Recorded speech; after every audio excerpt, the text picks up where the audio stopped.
Usually when we talk about a medical diagnosis, there's this comforting expectation of absolute precision. Right, like an exact science. Exactly. Think about engineering or, I don't know, human anatomy. You fall, you break your arm, they take an x-ray. And it's right there. Yeah, the doctor puts that film up on the light box, points to a jagged white line on the radius bone and says, "There it is, there's the problem." It's completely binary. It's Yeah. either broken or it's not. Right. It's a clean, observable fact. Which is deeply comforting, as humans. We have this profound psychological need for things to be visible, to be neatly categorized, Oh. and to have a really clear protocol for fixing them. Yeah, we want the world to operate like a machine. We really do. But then you step out of the hospital and into the world of modern cultural, social, and political critique. And suddenly, that metaphorical x-ray machine is it's completely shattered. Oh, totally shattered. We are currently looking at a diagnostic landscape of our civilization that is, honestly, incredibly murky. We're living in this moment where the very foundational pillars of Western society, the things we used to take for granted as gravity, they're being aggressively debated, deconstructed, and in some highly vocal circles, just actively dismantled. It is the absolute definition of diagnostic muddy waters. The societal patient is complaining of a fever, but half the doctors are saying the fever is the cure, and, well, the other half are saying the patient is already dead. Wow, yeah. Navigating those waters requires us to look at analytical frameworks that intentionally disrupt our comfortable assumptions. We have to be willing to look at the arguments that make people, profoundly uncomfortable. And that is exactly what our mission is today. Welcome to the Deep Dive. We are taking a comprehensive, completely unfiltered look at an unapologetic, explosive new ebook that is currently making massive waves. Massive waves. The book is titled Drink the Venom: How Misandry Becomes the Fuel for Civilizational Salvation by Conrad Riker. And it's a heavy one.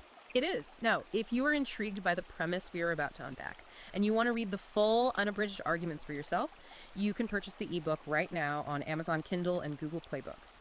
You should also absolutely follow the author directly at Conrad Riker on Substack to keep up with his ongoing cultural commentary. Yeah, and before we get into the actual architecture of his arguments, we need to be remarkably clear about who this text is for and what our objective is today. Right. Context is key here. Exactly. Riker is not writing a gentle diplomatic crossover book. Not at all. This text is explicitly written for a red-pilled men's rights activist audience. The author is speaking directly to men in the manosphere. Men who feel completely disenfranchised, basically. Yes, alienated and targeted by modern cultural institutions.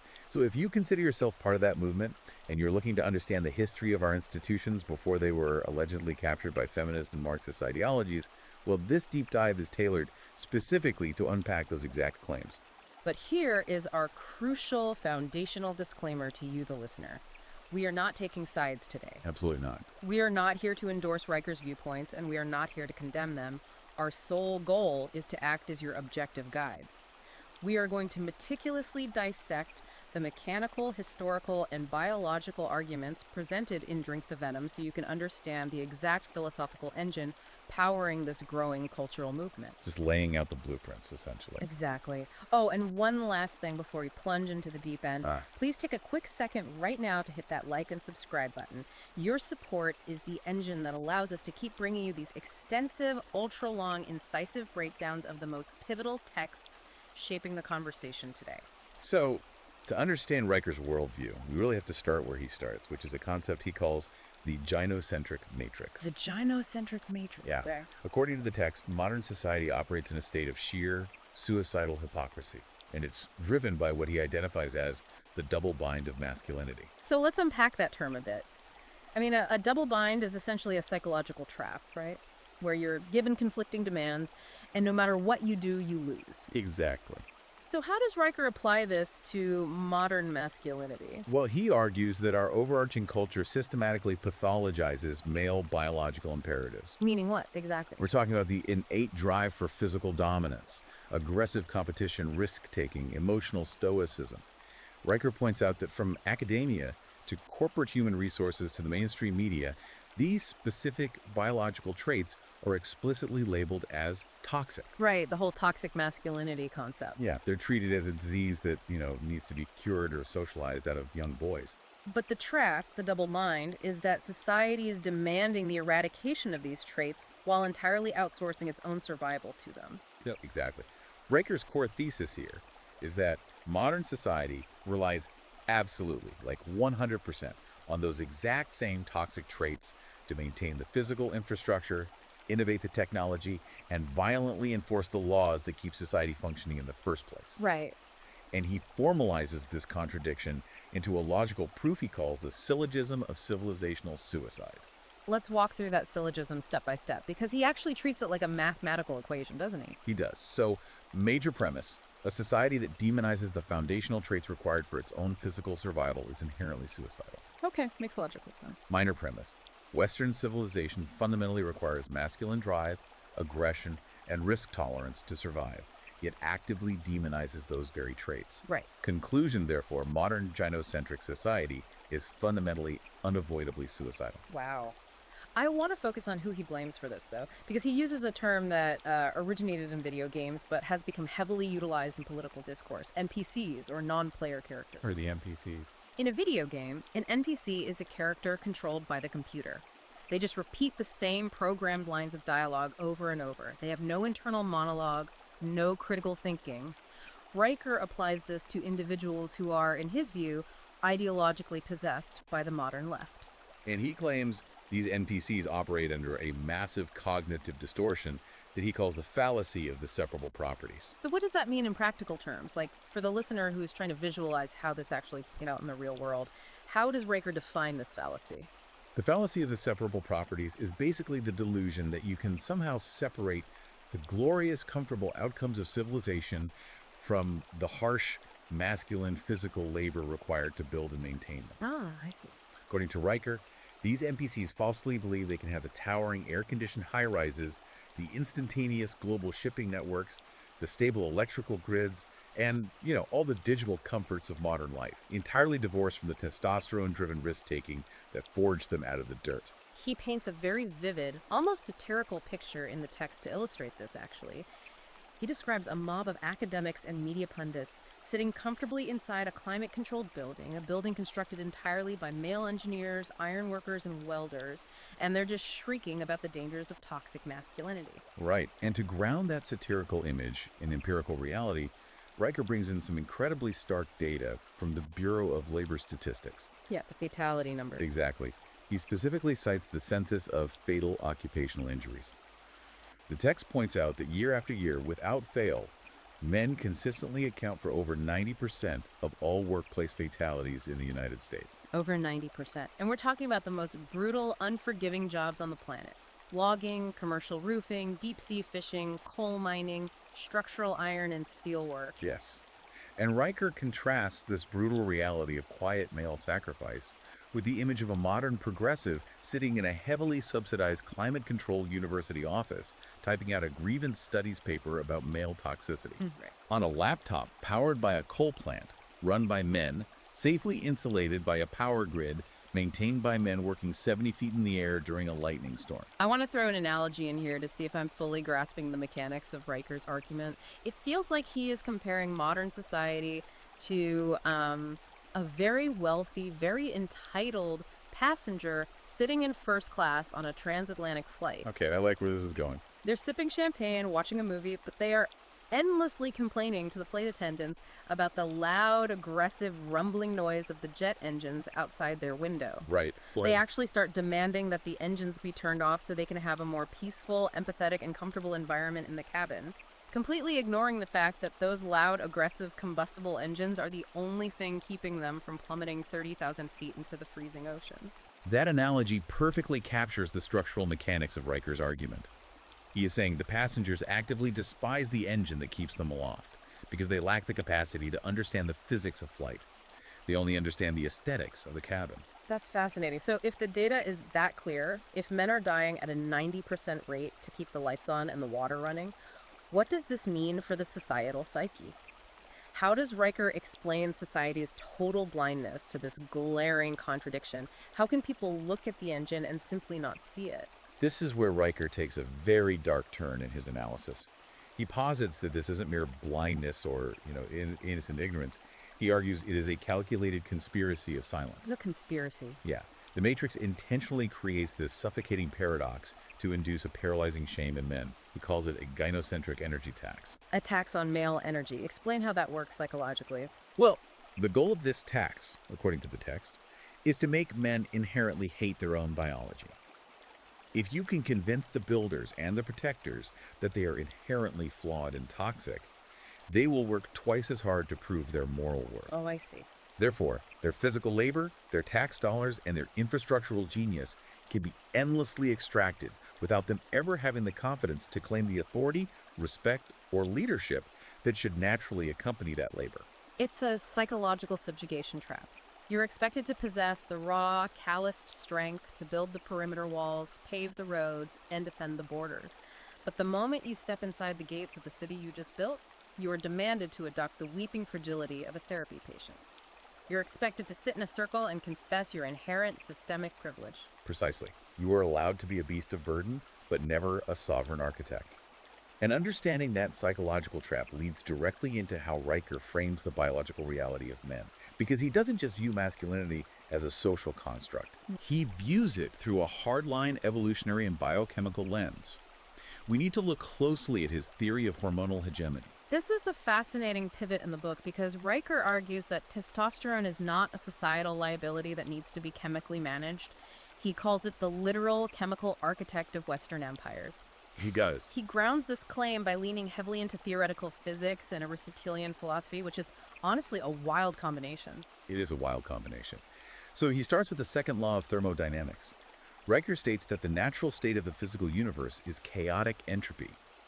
Everything in the universe is in a constant degrading slide toward disorder, decay, and chaos. Right. Things fall apart. Exactly. Left to its own devices, a garden becomes overrun with weeds, a building crumbles into dust, a society fractures into tribal warfare.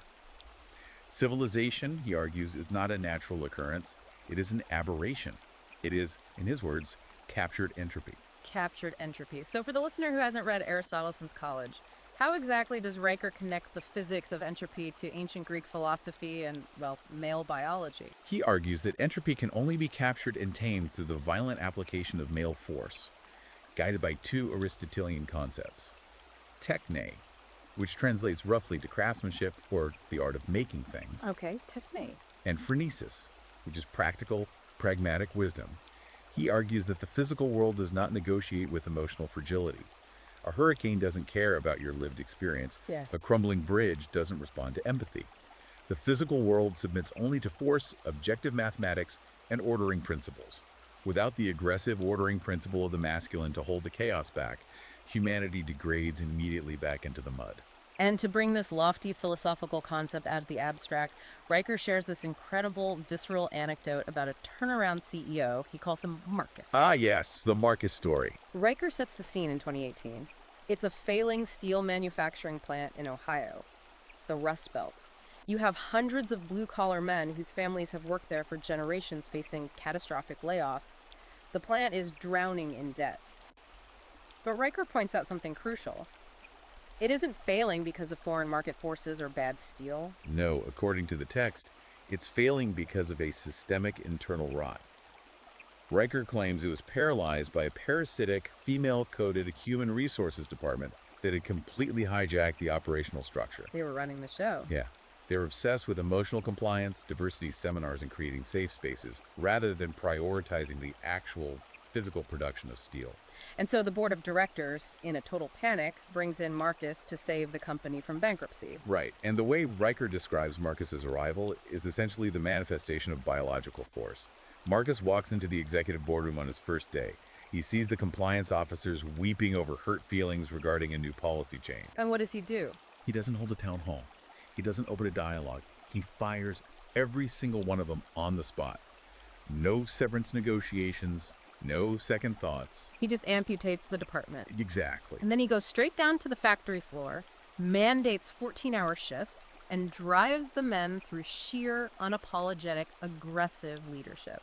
There are no therapy dogs brought in to ease the transition. There are no sensitivity seminars. There is just the brutal, uncompromising expectation of victory and survival. And Riker makes a point to note the cultural reaction to this. He says the local media and the remaining corporate executives immediately branded Marcus a tyrant.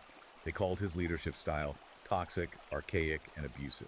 But Riker hits the reader with the bottom line. Marcus saved 4,000 jobs. He rescued an entire regional economy from total collapse. Riker writes this incredibly potent line. He says, his tears were the dividends he paid to the shareholders, and his unyielding aggression was the sole mechanism standing between those 4,000 families and absolute economic ruin. It's a powerful framing.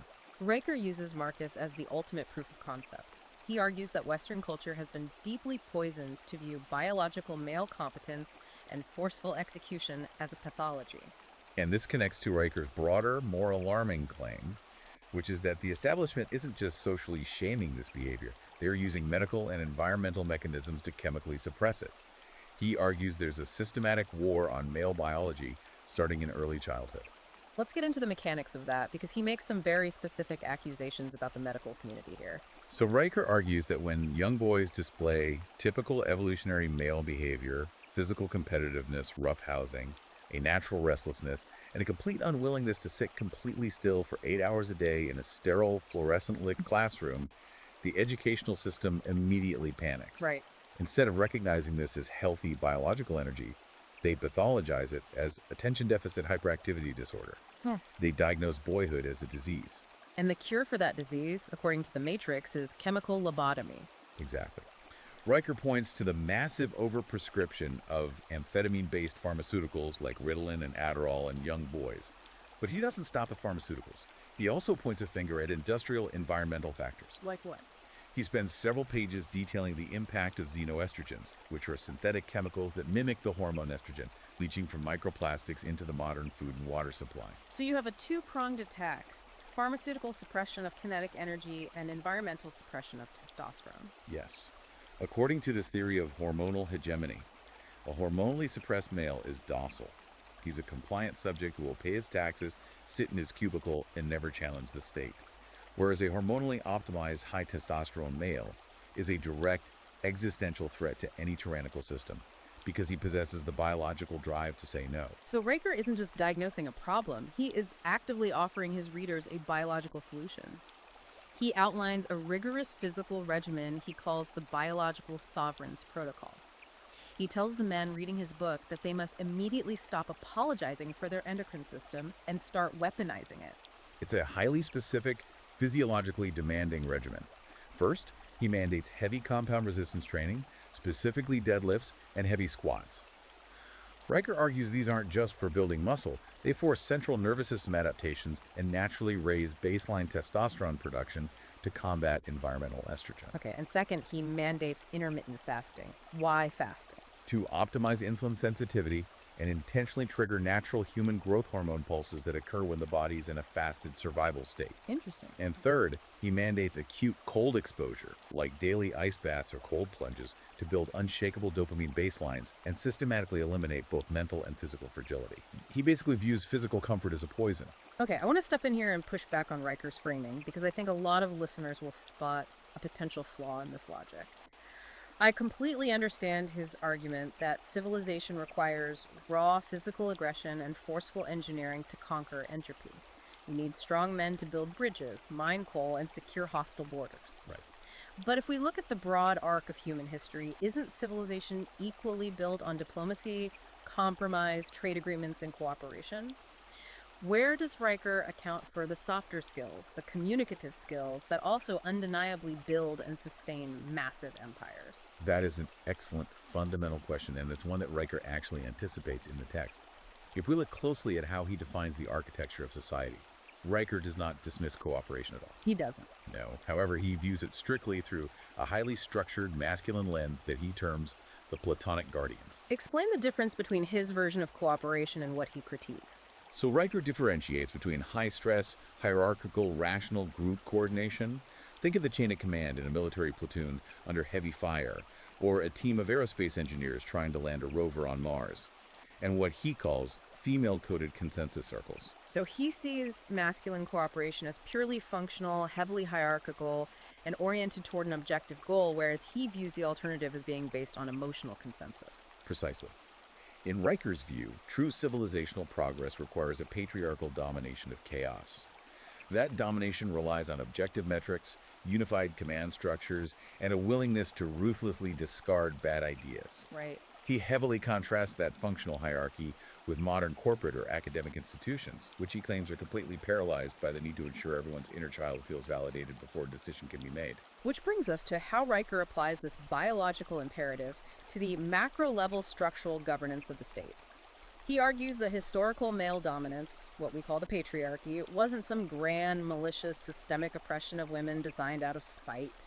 He frames it as an objective, pragmatic necessity for the survival of the human species in a hostile world. He draws deeply on classical political philosophy here.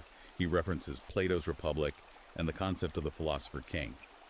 Riker creatively interprets Plato's famous allegory of the cave as a direct metaphor for modern leftist ideology. Let's break down that metaphor for the listener. In the original allegory, prisoners are chained inside a cave, watching shadows on a wall, believing the shadows are reality.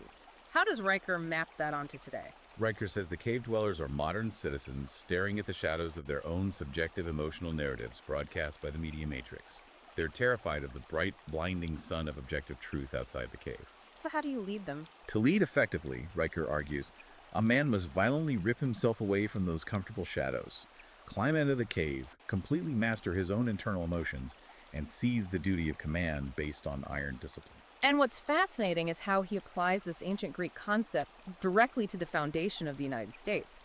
He cites James Madison, writing in Federalist Number 10 back in 1787. Riker argues that the American Republic was explicitly designed by the Founding Fathers not to be a pure democracy. He views pure democracy as a dangerous mob. Exactly. He argues the Republic was designed as an elaborate filtration system to take the chaotic, emotional, shifting demands of the democratic mob and filter them through the cool, rational, deliberative bodies of capable, masculine men. And this leads to one of his most controversial historical frameworks, the gynocentric vacuum theory. Riker posits that when a society removes that objective, male-coded pragmatism from its law and governance, it does not achieve a peaceful, egalitarian, empathic utopia. What happens instead? You get a vacuum, and that vacuum, according to the text, is instantly filled by subjective, emotionally driven mob tyranny. He provides some truly terrifying historical equivalents to back this up. He does. He equates the absence of male rational law directly to the hysteria of the Salem witch trials and the bloody chaos of the French Revolution's reign of terror. Wow. He argues that the feminine behavioral mode, when applied to statecraft without a patriarchal filter to check it, naturally operates on consensus, whisper campaigns, gossip, and social ostracization. Scaled up to the level of government, this leads to subjective mob rule, where objective reality is discarded and hurt feelings are treated as a capital offense. To empirically prove this, Riker brings in an incredibly unlikely source, Steven Pinker. Now, Riker explicitly identifies Pinker as a left-leaning, mainstream academic intellectual, but Riker meticulously dissects Pinker's famous book, The Better Angels of Our Nature. In that book, Pinker documents how human violence, warfare, and murder rates have dramatically and consistently declined over millennia. Pinker attributes this decline to the rise of what philosopher Thomas Hobbes called the Leviathan. The Leviathan being a powerful, centralized state that holds an absolute monopoly on violence. Right, and Riker completely co-opts Pinker's data to argue a hard-right axiom.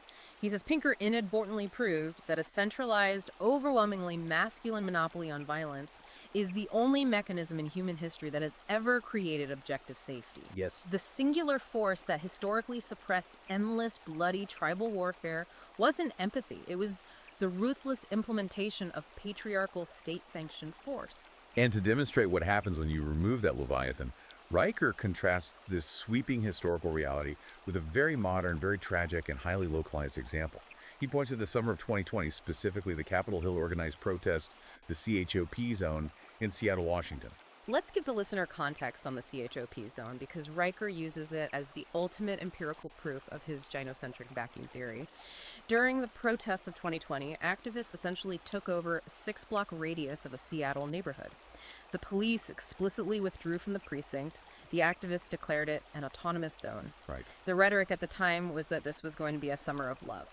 It was an attempt to create a community built on mutual aid, collective empathy, and de-escalation, entirely without objective Roman-style law enforcement. And Riker documents exactly what happened. According to the text, disconnected from the threat of objective state law, the zone instantly, violently devolved into primitive tribalism. Warlords effectively took over block by block. Riker specifically and somberly names the tragic deaths of two young men, 19-year-old Lorenzo Anderson and 16-year-old Antonio Mays Jr., both of whom were shot and killed inside the borders of the CHOPE zone, in an area where police and paramedics were barred from entering. Riker's takeaway from this tragedy is brutal. He states, when you outsource your physical protection to a collective of gender studies majors operating on empathy, you die. When you rely on the masculine imperative of armed self-reliance and objective law, you survive. It is an incredibly stark, unforgiving worldview. He paints a picture where collective empathy is not a virtue, it is essentially a civic danger. And I have to ask, as an objective reader trying to understand this philosophy, how does Riker reconcile the fundamental biological human need for compassion with the cold survival of the state? Can a state really exist purely on the threat of retribution? If we connect this to the broader historical picture Riker is painting, we have to look at his concept of the Roman Pax. He argues that true societal safety, and therefore the very luxury of compassion, only comes from the unyielding capacity to destroy threats. You can't empathize a barbarian horde away from the gates. Exactly. Compassion cannot secure a shipping lane. According to Riker, the Pax Romana, the long period of relative peace in the Roman Empire, wasn't maintained by holding sensitivity training for the Carthaginians. It was maintained by the absolute, terrifying certainty of Roman retribution against anyone who broke the peace. In his view, empathy is a luxury entirely subsidized by the looming threat of masculine violence against those who would do harm. Okay, so if we follow Riker's logic that masculine rationality and the credible threat of force are what built and sustained civilization, the obvious question is, how did we lose it? How did we get to a point where, as Riker claims, all of our major institutions are captured by ideologies that fundamentally hate men? Riker traces a meticulous, centuries-long historical timeline of institutional capture to answer this. This historical timeline is vital for the listener who wants to understand the foundational grievances of the manosphere.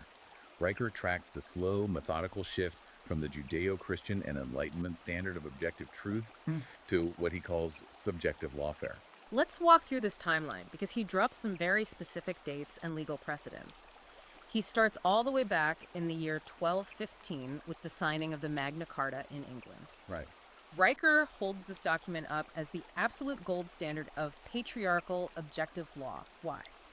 Because it established the radical idea that even the king, the ultimate sovereign, is subject to an unyielding, rational, written legal framework.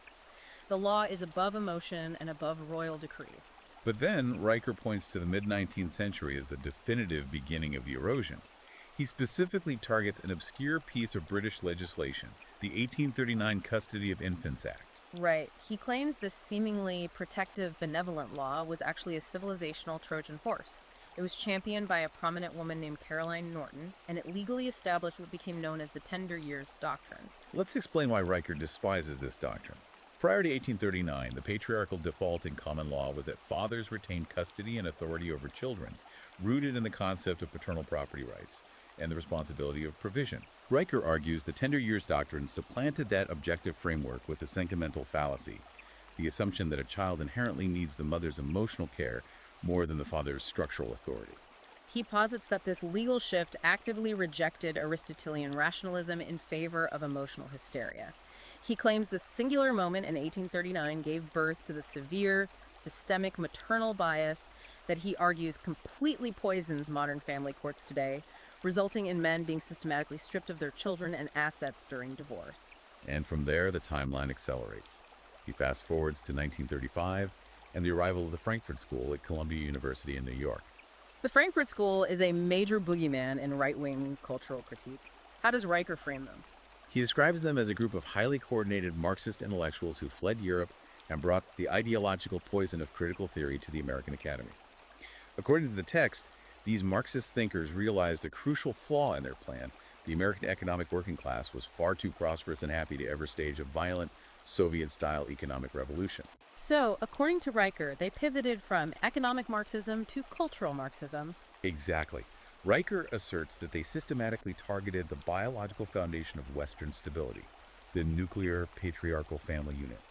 They realized that if you can destroy the father's authority, you fracture the society. They weaponized female hypergamy, framed all of Western historical reality as an oppressive patriarchal narrative, and began dismantling male authority from the inside out, starting with the universities. which eventually bleeds out of the universities and culminates in modern legislative capture. He focuses heavily on the passage of Title IX in 1972, and specifically how it was radically supercharged decades later by the 2011 Dear Colleague letter issued by the Department of Education's Office for Civil Rights under the Obama administration. Riker views the Dear Colleague letter as one of the most destructive documents in modern legal history. He argues that it effectively dismantled the foundational enlightened standard of innocent until proven guilty. House. By pressuring universities to lower the standard of proof in campus sexual assault tribunals from clear and convincing evidence to a mere preponderance of evidence, meaning a 51% likelihood. He claims it turned esteemed universities into extrajudicial kangaroo courts.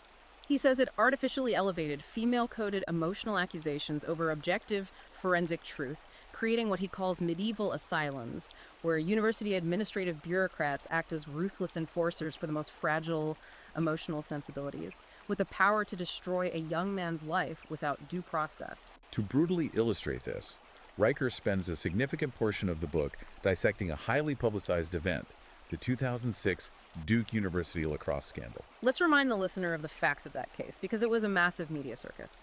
3 young men on the Duke lacrosse team, Reed Seligman, Colin Finnerty, and David Evans, were falsely accused of horrific crimes by an exotic dancer hired for a team party.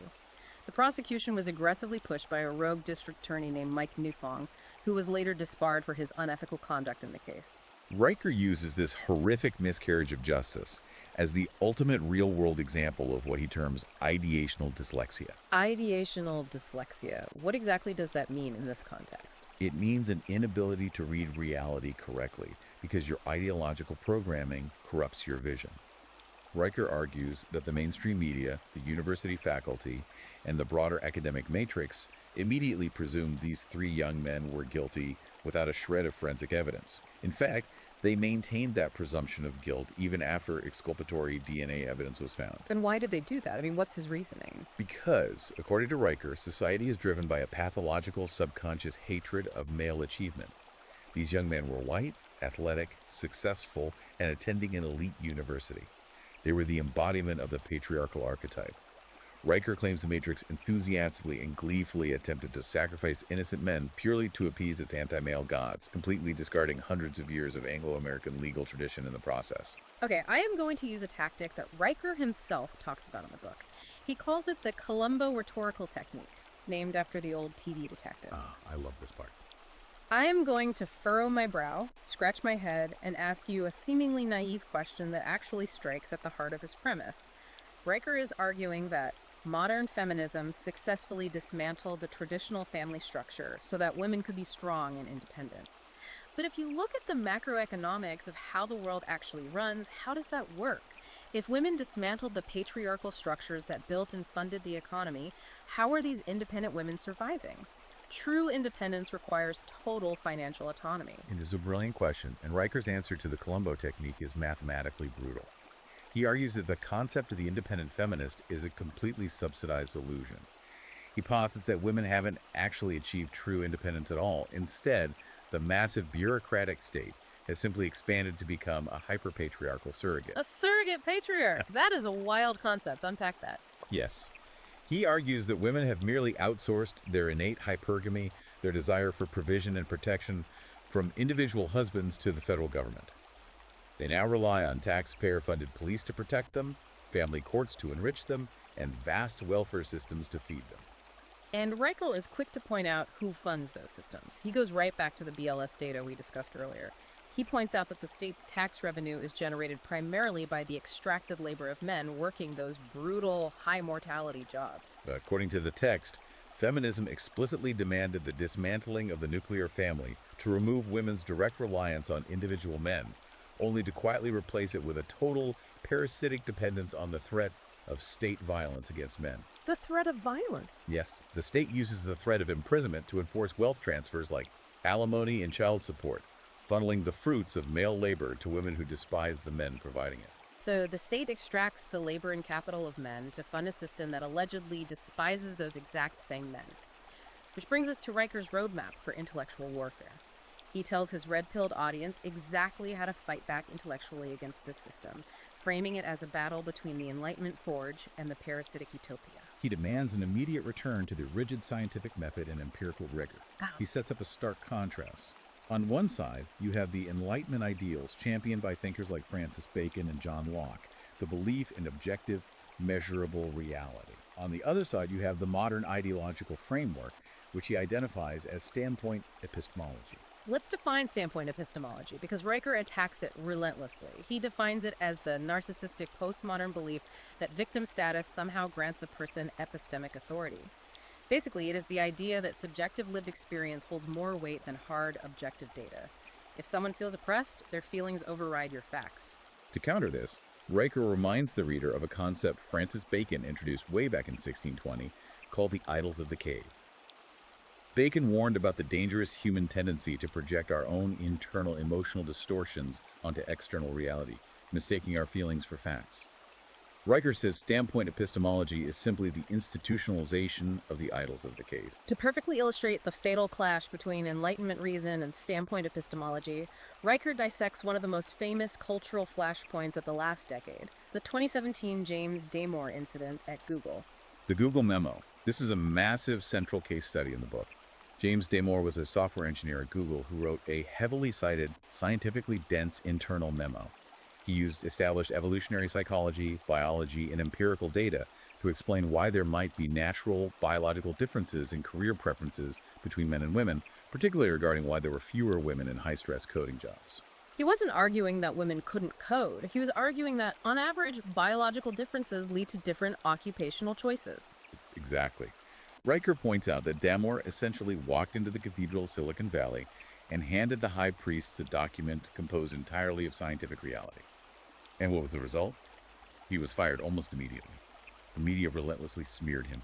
Riker uses this exact instant to coin a phrase, the Damore Turing test. Turing tests are meant to see if a computer can think like a human. Damore failed the test because he mistakenly interacted with the ideologically possessed left as if they were rational humans capable of processing empirical data. He expected a debate, and instead, he got an execution. Riker argues the Matrix destroyed Damore not because his facts were wrong. Riker insists Damore's citations were scientifically flawless, but precisely because his objective truth short-circuited the female-coded appeal to emotion. The Matrix couldn't logically debate him. So to protect the fragile illusion of their narrative, they had to medically pathologize him as toxic and terminate his livelihood. And Riker applies this exact same rigorous empirical logic to dismantle what he considers the foundational sacred myth of the gynocentric matrix, the gender wage gap. The famous 77 cents to the dollar statistic. It has been repeated by politicians, celebrities, and academics for decades. Riker calls it a complete intentional statistical fraud. How does he debunk it? He cites the extensive peer-reviewed research of economist June O'Neill. O'Neill's research proves that when you look at the raw data, yes, women earn less overall.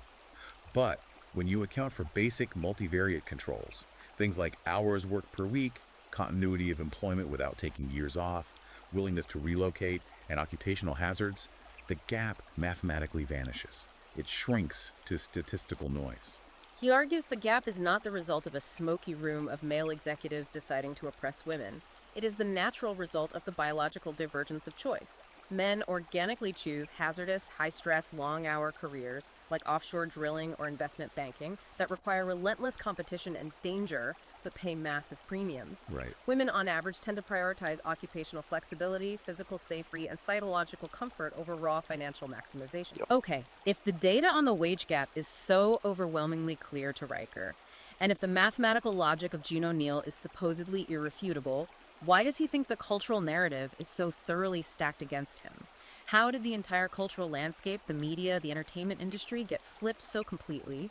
Riker traces this back to the regulatory infrastructure of the 1930s. He points directly to the Communications Act of 1934 and the evolution of the Federal Communications Commission. He argues that national broadcast platforms were originally intended by the government to be tools of civic uplift, designed to uphold the moral and familial frameworks of the Republic. But he says they were hijacked. He claims cultural Marxists systematically infiltrated the media apparatus over decades. They transformed these massive tools of civic uplift into mandatory ideological compliance chambers. Riker argues the media began a coordinated campaign to systematically emasculate Hollywood heroes to brainwash the American public. He gives some very specific pop culture examples. He cites the deliberate dismantling of the James Bond archetype, taking him from a stoic, unapologetic, lethal agent of the state and turning him into an emotionally damaged, apologetic figure. He also points to the forced feminization of the Star Wars franchise, replacing the classic hero's journey with what he sees as unearned, female-coded power fantasies. Yeah. He views these not as bad writing, but as deliberate psychological operations meant to erase the rational, competent male archetype from public consciousness. He calls it a fabricated media schemata.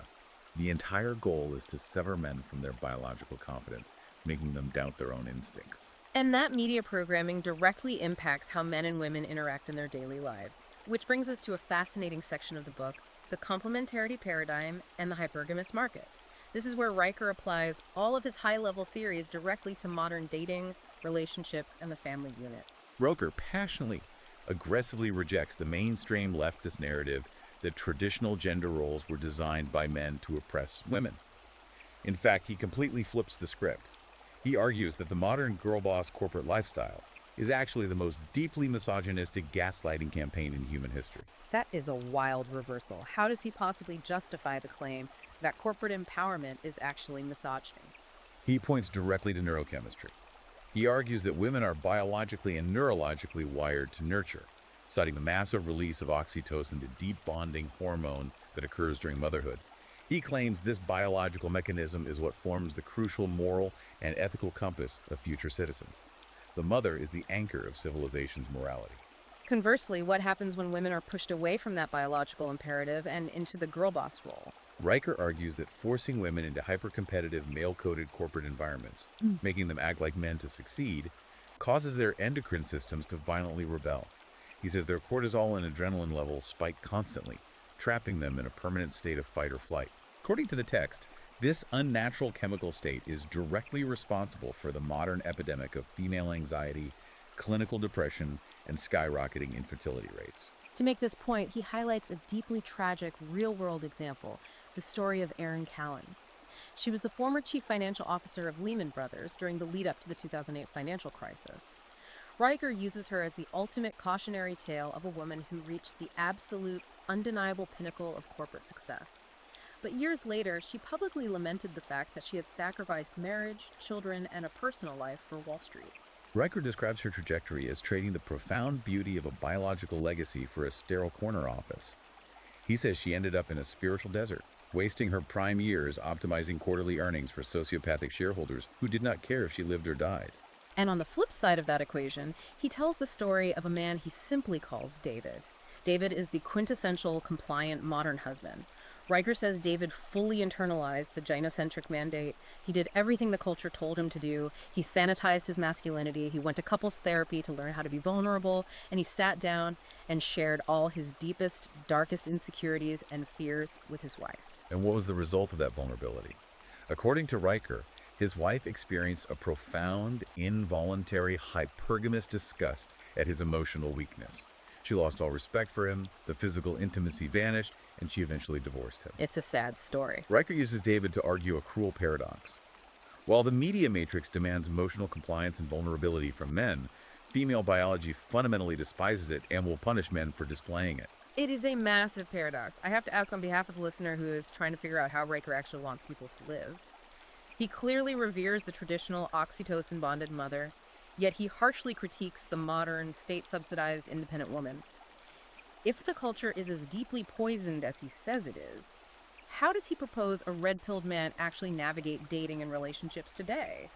Does he just opt out? His advice is absolute and uncompromising. He demands that men violently reject the androgynous matrix.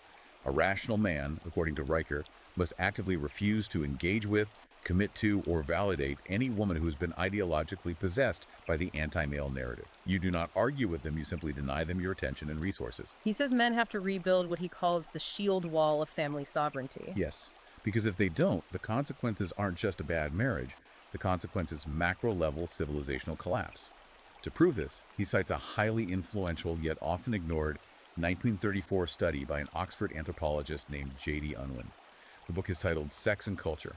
Unwin spent years studying 86 distinct historical civilizations. And what did Unwin find? Unwin found a terrifying historical absolute. Every single one of those 86 civilizations that expanded female autonomy past strict patriarchal constraints and embraced absolute sexual freedom collapsed from within. Every single one. Yes, and they didn't just collapse eventually. Unwin found they collapsed within precisely 3 generations of abandoning traditional sexual ethics. And Riker ominously states that the West is currently in the terminal stage of that exact third generation. He argues that the mathematics of history dictate that prioritizing emotional comfort and sexual liberation over the harsh, male architectural framework inevitably leads to the grave. Which brings us to the final, purely prescriptive section of the book. This is Riker's ultimate, overarching solution for the men reading his manifesto. He introduces a concept he calls Venomics, supported by the Iron Framework. Venomics, the subtitle of the book, is literally how misandry becomes the fuel for civilizational salvation. Alchemizing the venom of misandry into fuel. It sounds incredibly intense. What are the actual mechanics of Venomics? He frames it using the ancient alchemical concept of chrysopoeia, which is the mythical transmutation of base lead into noble gold. Riker demands that men stop absorbing the cultural hatred directed at them as if it were a poison. Instead, they must metabolize it. He calls this psychological process the amor fati fractal, which is a spin on the philosopher Friedrich Nietzsche's concept of loving one's fate. Exactly. When a gynocentric society spits venom at you, when you face a false accusation at work, or when you endure a public smear campaign simply for displaying traditional, unapologetic masculinity, you do not retreat. You do not apologize. You use that hatred as high-octane fuel to build your own empire. Right. Riker argues that societal disdain from an insane culture is actually the highest compliment a man can receive. Why? Because the parasite is always obsessed with the host. He writes this incredibly powerful, defiant line. They are trying to tear down a mountain with spoons, and they expect you to feel guilty for being made of stone. It is a potent rhetorical image. But practically speaking, how does a man execute this in the real world where he still has to pay rent and buy groceries? Through what Riker calls the bypass protocol. Riker urges men to completely and utterly abandon the traditional corporate hierarchy. He views the modern W-2 employee as nothing more than a modern serf. If you are a W-2 employee, you are constantly subject to the emotional whims, the diversity mandates, and the arbitrary punishments of female-coded HR departments. Right. If you are a W-2 employee, the Matrix has leverage over you. They can fire you, cancel you, and destroy your ability to feed your family if you refuse to comply with their ideology. So the ultimate salvation, the only true freedom, is total economic independence. He tells men to build a 1099 independent empire, become a contractor, start a business, own assets. When you own the actual means of your own production, the Matrix cannot revoke your livelihood. They can't fire you. They can only sit back, seethe with anger, and watch you win. But looking at this critically and pushing back one final time, I have to point out the extreme isolation of this path. Isn't Riker basically just advocating for men to completely secede from modern society? To take their ball, retreat to a cabin in the woods, and just wait for the collapse? The author clarifies that distinction very sharply. It is not a retreat, and it is not a secession. He defines Venomics as a relentless offensive of superiority. The strategy is not to hide, the strategy is to systematically withdraw male validation, male creative labor, and male submission from corrupt institutions while building parallel structures that outcompete them. Oh, I see.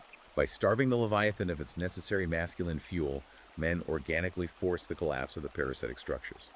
Once the rot clears, they reclaim their architectural birthright to build the future on their own terms. Wow. That brings us to the end of our incredibly deep dive into Conrad Riker's Drink the Venom.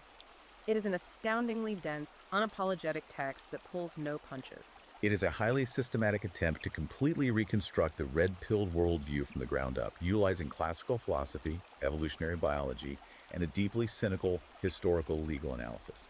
And as we wrap up, we want to leave you, the listener, with a final provocative thought to mull over on your own. If Riker's historical math is right, if civilizations like Rome really did collapse because they prioritized emotional, feminized comfort over the harsh, masculine realities of objective law and border security, what does that mean for us today? Are we currently witnessing the terminal stage of an unavoidable biological cycle of collapse? Or is there still time for a cultural synthesis, a merging of faith, reason, and Stoic discipline to forge an entirely new, resilient era? It is a profound question that challenges the absolute foundation of your own worldview, regardless of where you currently stand on the political spectrum. As one final reminder before we sign off, The arguments, the data points, and the historical interpretations we explored today are the unfiltered viewpoints of Conrad Riker. We have presented them here strictly impartially for your own critical analysis. We are not endorsing them, we are simply decoding the mechanics behind them. Understanding the architecture of these arguments is absolutely essential for navigating today's incredibly complex cultural landscape. If you found this deep dive valuable, and if it made you think in ways you hadn't before, please take a moment right now to like and subscribe to the show. And as we mentioned at the top, if you are ready to explore these explosive concepts in their original unedited context, head over to Amazon Kindle or Google Playbooks right now to buy Drink the Venom, How Misandry Becomes the Fuel for Civilizational Salvation. And be sure to follow the author for his latest writing and ongoing cultural analysis at Conrad Neriker on Substack. Thanks for joining us in the deep end. We will see you next time.